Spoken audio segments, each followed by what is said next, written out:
So in this final segment on residential, which I typically don't cover as much, I'm speaking to you as an architect, but also as a homeowner.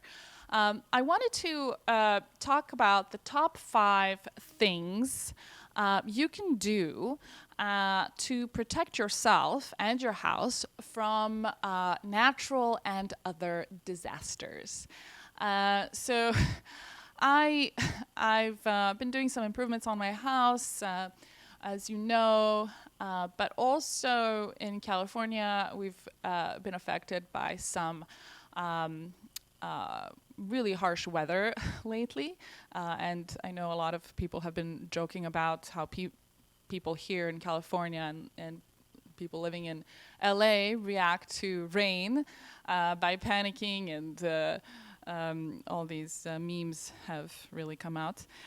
But in all seriousness, like, I happen to live on a hillside, so I'm speaking a little bit from personal experience as well.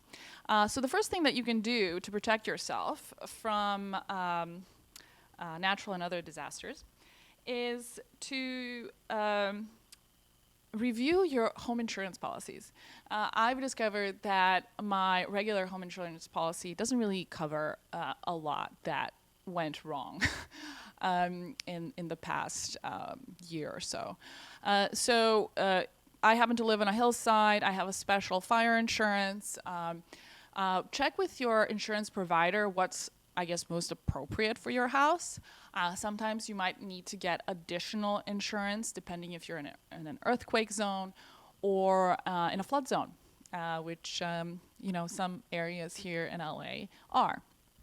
Another thing you can do is you can look up online whether your property is in any of these hazard zones.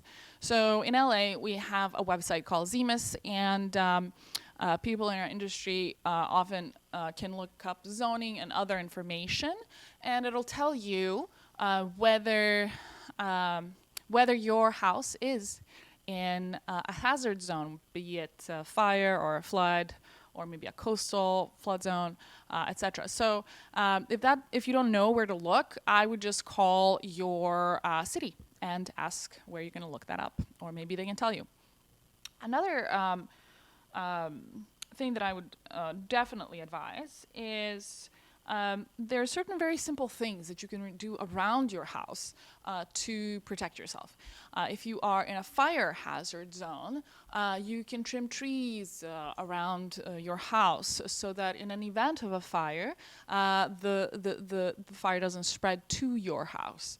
Other very simple things is if there's a dead tree or something on your property that could potentially be a fire hazard, just remove it. Check your building envelope. In some other areas, high wind areas, your roof might not be constructed to withstand high wind loads. Check your windows. Check your gutters, because if your gutters are full of leaves, your roof might leak even though it's completely fine. So do your own inspection and due diligence in just some of these very simple things.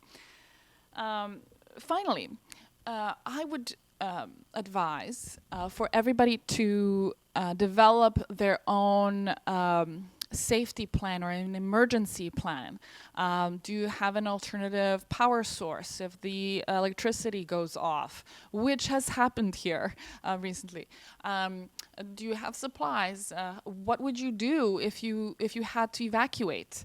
There are other measures that you could probably think of, but I think those would probably be my top 5. So I really hope that this is helpful, whether you're an architect or just a homeowner. Let me know your thoughts.